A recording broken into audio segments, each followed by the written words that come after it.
Good morning, everyone, and welcome to NorthStar Community. It's been too long.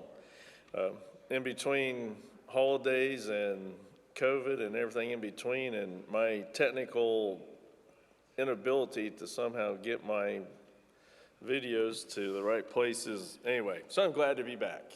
And so it's great to be here and welcome all you that are online or here in person.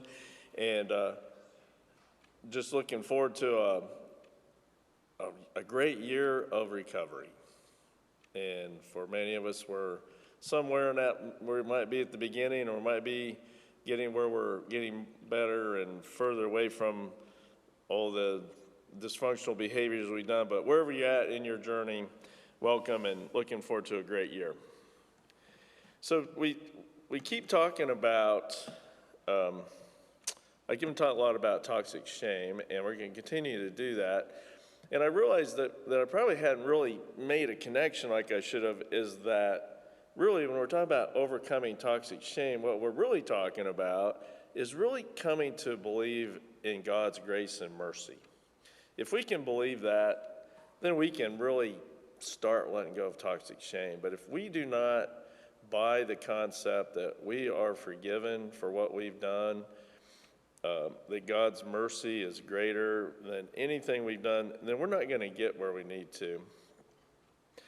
And if you're on here today, I'm making the assumptions again that you're in recovery of some level. And it's just, you know, we talk about a lot of times how I don't know how people can recover without a faith in God. And this is really why. Because when we're acting out, when we're from all the trauma in our lives, from all the things we've done, the anger, the resentment, all those things that we've done creates a lot of shame in us. Or we've been abused, we've had a lot of things happen to us that that we've developed shame about ourselves. And with all that, if we don't believe in a God that loves us, forgives our abusers, which is hard, forgives all that, we're not going to recover. So today I want to just briefly, we're going to hit upon memory bias a little bit to see how that inclines. But before we do that, let's talk a little bit about some things here. I was reading Vanity Fair the other day, and there was an interview with Wesley Snipes. I don't know if you know who he is, but he's an actor.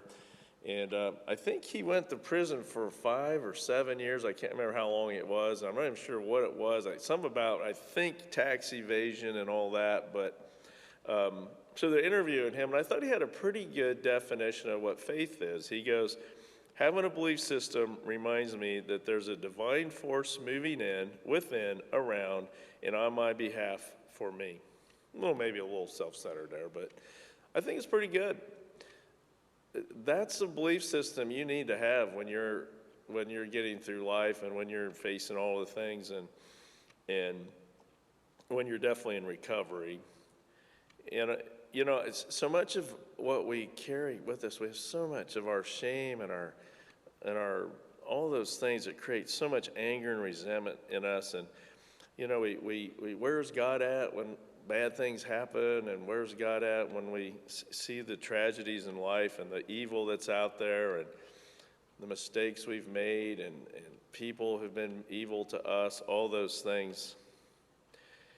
But it's pretty good when you have a belief system that reminds you that there's a divine force moving in, within, around, and on my behalf. And I do believe that. Now, you know, one of the mistakes we make, I think, in America in particular, or I probably should say affluent countries, is that we confuse this with our 4th grade Sunday school sometimes, and we say we believe in God, we have our faith, and then bad things happen to us, and it's like, why me? Why is God doing this to me? I don't know the answer to that often, but the belief that I have that carries me, I don't know if this is helpful to anyone, but you know, I believe God loves us all. Time is way different to God than it is to us. And I believe upon belief is that when I die and go to heaven, I'm going to go, oh, that's why that happened, or oh, that's what happened there. You know, we're very linear in our time. We don't understand it like God does. But I do believe it's all going to fit together. It does all fit together. And I believe when I get to heaven, it'll make sense. So let's talk about Matthew 9 real fast. A lot of you remember this.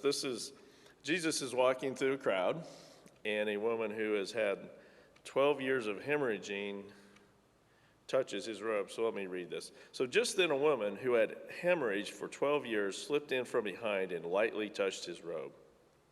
She was thinking to herself, if I can just put a finger on his robe, I'll get well. Jesus turned, caught her at it. Then he reassured her, courage, daughter. You took a risk of faith, and now you're well. The woman was well from then on. I think this is such a great scripture for us about grace and mercy and about recovery. Now, I wish that, it doesn't work this way. Wouldn't it be nice if you could touch the robe and then you'd be over all of your hurts, habits, and hang-ups and all your shame, and you'd be recovered and not want to use substances anymore, or compulsive behaviors, or getting those crazy broken relationships. But it doesn't work that way that quickly, but it does work in the sense that you can recover, but you have to ask for God's help. You have to believe in God enough to recover, to believe in his mercy, so that you can let go of all the mistakes, all the shame, all the anger, all the hurt that's happened to you. And so this really comes down to toxic shame versus grace, and God's grace and mercy. And St. Augustine, who was a great writer, not sure, I can't remember which century, I'm going to say 3rd century, I might be right or wrong on that. But he talked about grace is free and it's easy, except you only have to do one thing to accept God's grace, and that is to have both hands open. Well, the problem is when we're addicted, at best we have one hand open, right? The other one's back here. When we're full of resentments and all that hurt, we're hanging on to toxic shame, all those things, it's hard for us to have both hands open. And so that's what this is about, a journey into a belief system that God will forgive us, that God's mercy is much greater than anything we've done wrong. So the definition of grace by the Webster's Dictionary is the unmerited love and favor of God toward human beings, divine influence acting in a person to make the person pure, morally strong, the condition of a person brought to God's favor through this influence, a special virtue, gift, or help given to a person by God. That's pretty good. You don't have to do anything for it, guys. Nothing. You have to believe one thing, is that God doesn't keep score.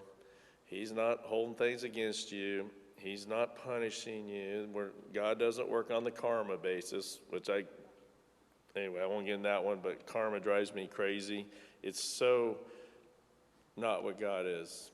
God doesn't hold stuff against us. He forgives us, and he moves on.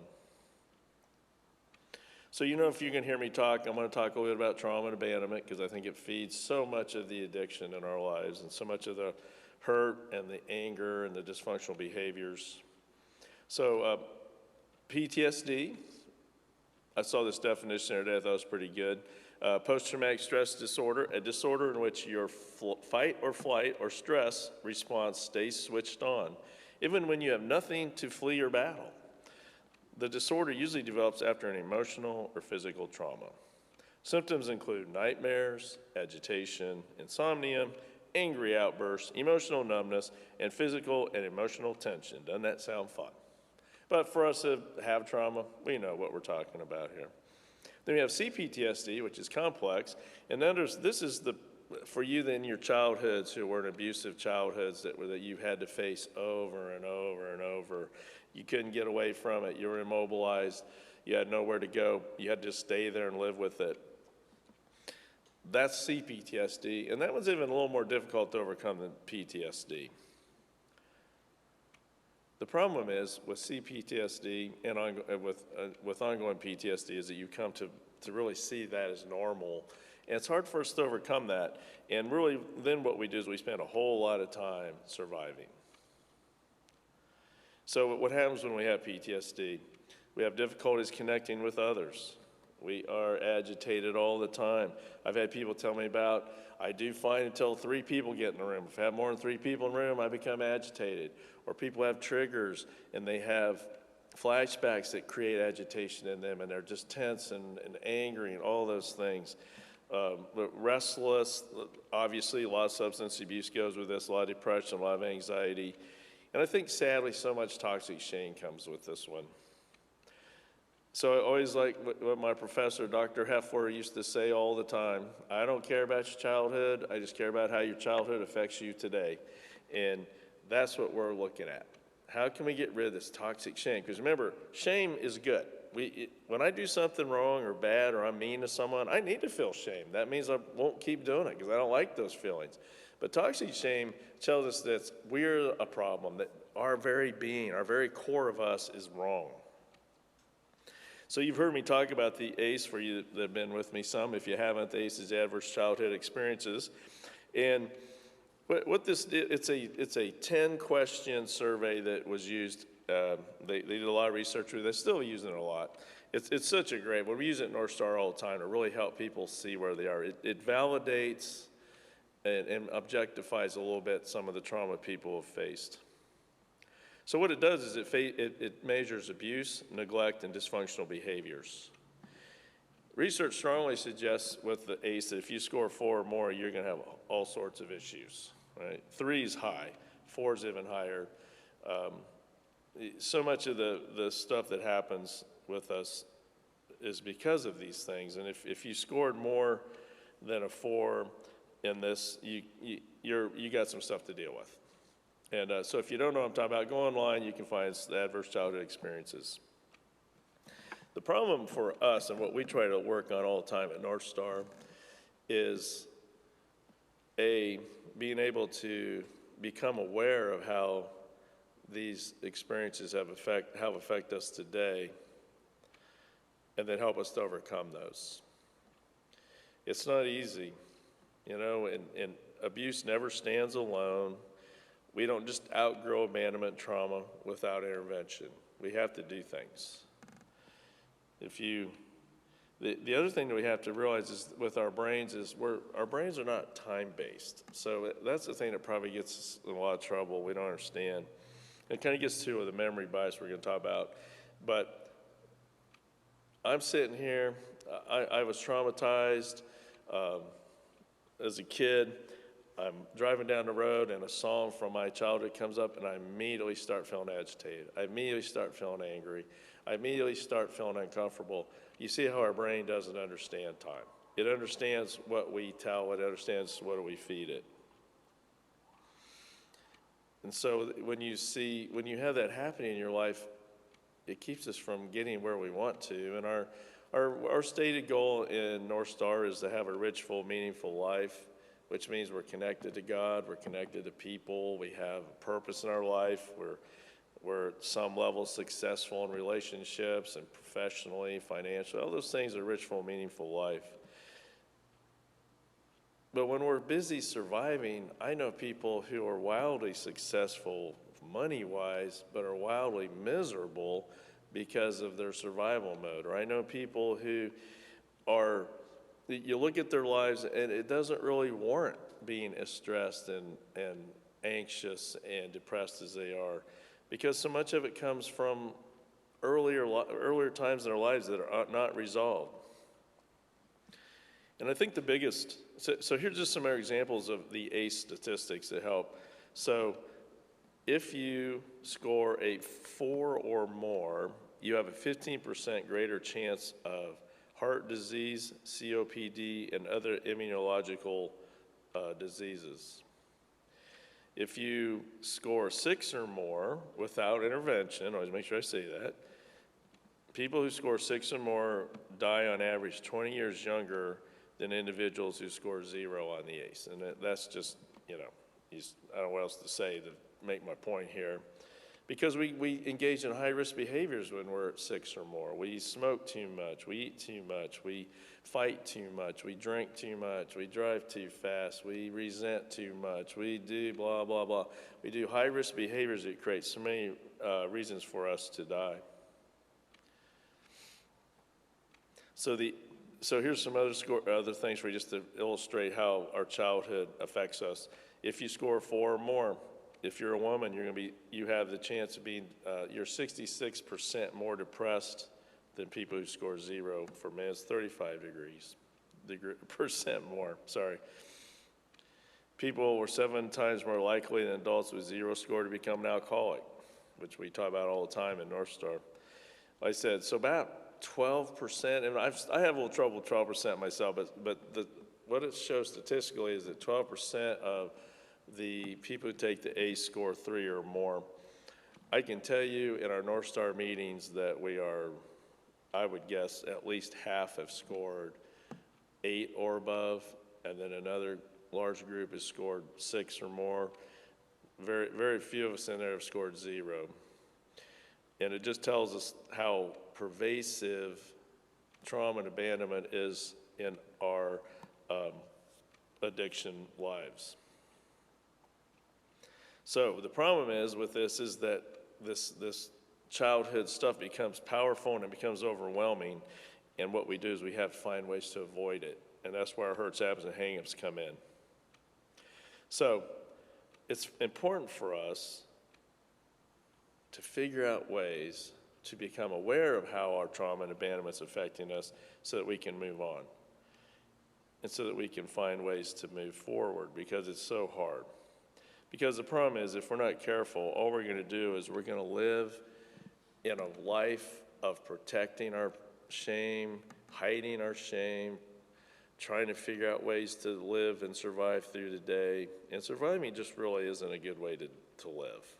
It's hard, it's anxious, it's depressive, it's all those things. So today I want to really quickly talk about memory bias. So here's the big thing about memory. So many of us make the mistake of believing that our eyes are a DV or a recorder, and our brain is a recording DVD center. So we see it, we record it, and that's what it is. The fact is that our memories are actually very inaccurate at best. I could take all of us that are online right now, we could go out and look at the same thing, and we'd have a whole bunch of different views of what we saw. There's reasons for it. There's physiological reasons for it. Our brains just do certain things, like our hippocampus plays a central role in recollection, and we kind of do this thing of neurons that known as engrams, and individual engrams are believed to be associated with individual memory traces, right? So our brain's working all together, right? So they did this experiment with mice, and which I'm always amazed at research, and somehow they figured out to make mice some susceptible to anxiety and depression, and others more susceptible to being resilient. Not sure how they did that, but they did it, right? And what they found was that the stressed mice retained more negative information and were more likely to revisit negative memories and behave in a depressed manner, whereas the resilient mice retained less negative information, were less likely to revisit the memory and behave in a depressed manner. So the fact is, a lot of this is physiological. But think about us who are living with those high ACE scores, us who have experienced so much in our lives. Do you think maybe our memories might be a little bit distorted? Do you think our perceptions of the current, present could be distorted as well? I mean, think about all those things. And the problem with memory and what makes it so inaccurate is that we forget the context of where we are, and we forget we forget to think about just simple things. I always tell people, like, I'll have people in my office talking to me, and they'll talk about how they feel shame that they didn't protect their younger brother, maybe from some form of abuse by their parent. And I'll say, well, how old were you? And they'll say, well, I was 8. I go, okay, so you're 8 years old, and what you forget is how you were this tall, and your parents were this tall, right? They're a whole lot bigger than you. We forget about the things going on in our lives. We forget about, as children, how we're helpless as children. We're dependent on our parents for living, for food, for shelter, for all those things. We're taught to respect our parents. We forget all those things, right? We forget just what it's like to feel this innocent or confused and think, I'll have people tell me, when I was, this age, I go, you don't really remember. You do, but you don't. You don't remember the context. So think about if you are, for many of you in your life who were struggling in an abusive environment, the whole point of your life was to survive that day and the existence of that moment. Think of I know so many of us that went through days where you wondered which, maybe your dad or your mother, depending on who it was, coming home, were they going to be drunk and mean and nasty tonight? What could you do to not have to suffer through some of that? Were we going to have food today? Were we not, all these things. And you forget about the shame of going to school and people talking about you. You feel the shame of looking around and assuming, of course, everybody else had their lives together. All those things. It just wasn't real, but that's how we remember things. I always kind of kiddingly talk about, I know I'm going to have a long road with someone when they come in and they say, my parents were perfect. I always go, oh boy, here we go, right? Or I'll have, a lot of times it's not unusual sometimes to have an adult daughter come and say, my father was perfect, he did nothing wrong, he's the greatest man ever that lived. And I'm always like, oh boy, here we go. Because it's probably not true. That's idealized memories. It's protecting something. It's so hard for us to remember our fears and our inner sadness. Or how about the messages you were told growing up about yourself that were negative? I've known people tell me stories about, parents telling them how their lives would be better if they had never been born, and they wish they didn't have any kids. And those things add up to a lot of problems and a lot of pain. And it's easy for us to forget all that. Or we remember it in such ways that it doesn't make much sense. And of course, we got the other side of this where things are just so bad you don't remember anything. I know, people are so traumatized they don't remember a lot of things that happened to them. But it's still there. So the big thing is for us with memory bias is for us, but what I want to make sure you understand here is our memory bias can feed our toxic shame if we're not careful. What we want is for us to become aware of how our childhood affects us and how it affects us today with our values, our belief systems. And, it would be easy for us to be angry at God. It would be easy for us to do a lot of those things. Then the other thing, of course, is what we can do is we project our pain and misery and resentments onto the wrong people because we don't want to deal with our own dysfunctional families.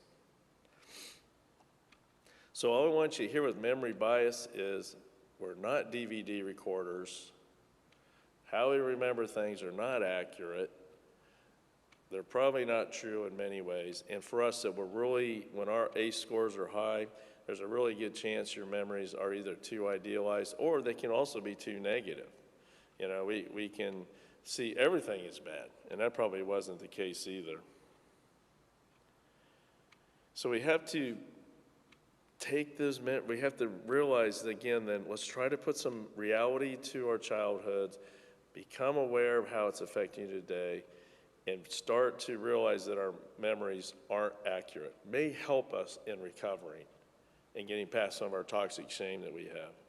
Because what I find with a lot of us in recovery is we carry a lot of shame with us, and so we tend to see ourselves as worse than we really are. We really tend to see ourselves as pretty bad. And so what does that mean? That means a lot of things we recall from our memories are bad things.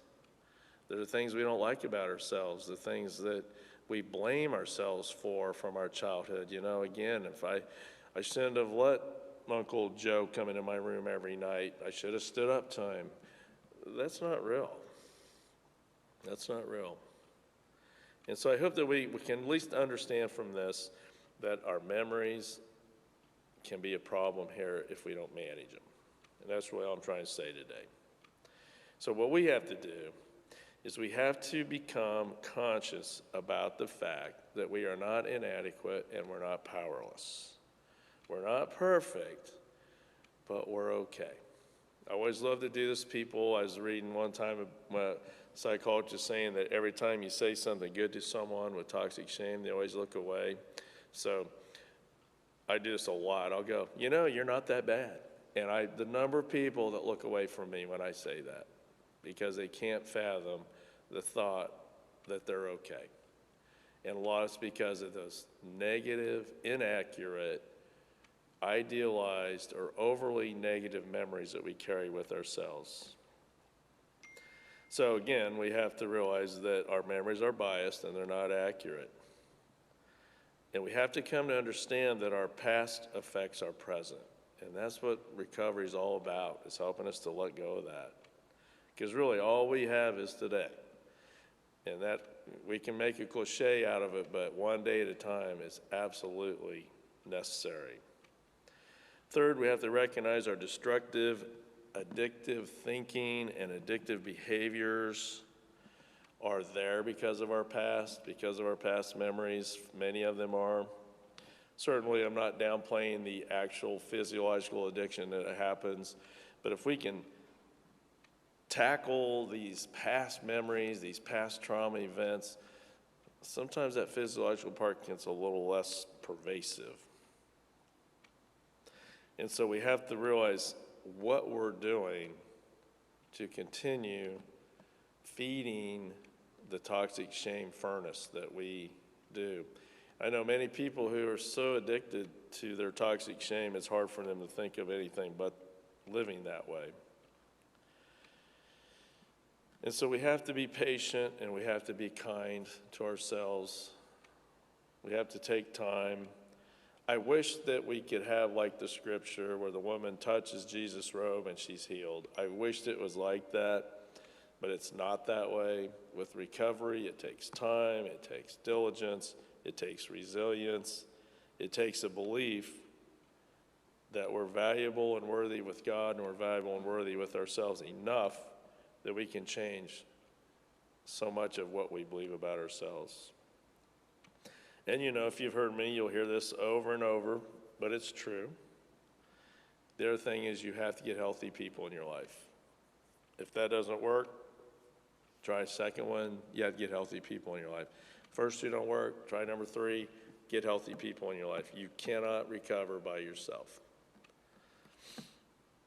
So, to conclude today, all I want you to really hear today really is that our memories are not accurate, they're biased, they can create problems for you in your recovery if you're not careful.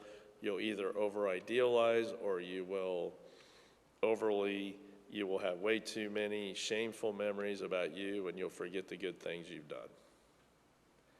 And so I hope that today, at least I can help you start looking at your memories a little differently. So at NorthStar Community, we meet on Wednesdays at 6:30. We meet Fridays at 6:30, both in NPR rooms. So if you're here locally, you can join us up in the multi-purpose room. So you can park in the front of the church or the back, however you want to do that. We believe in a God of grace and mercy. We see addiction as very broadly as people are addicted to substances, to compulsive behaviors, and to people. All of it much of it built around our shame and our past trauma events in our lives. So the good news is God loves you. God is here for you. And we always close with the prayer of serenity. And one of the things we always kid about is we always say when we're having a lot of anxiety and depression out there, we always go, there is a prayer out there. And if we really, really lived this prayer, so much of our lives would be so much better.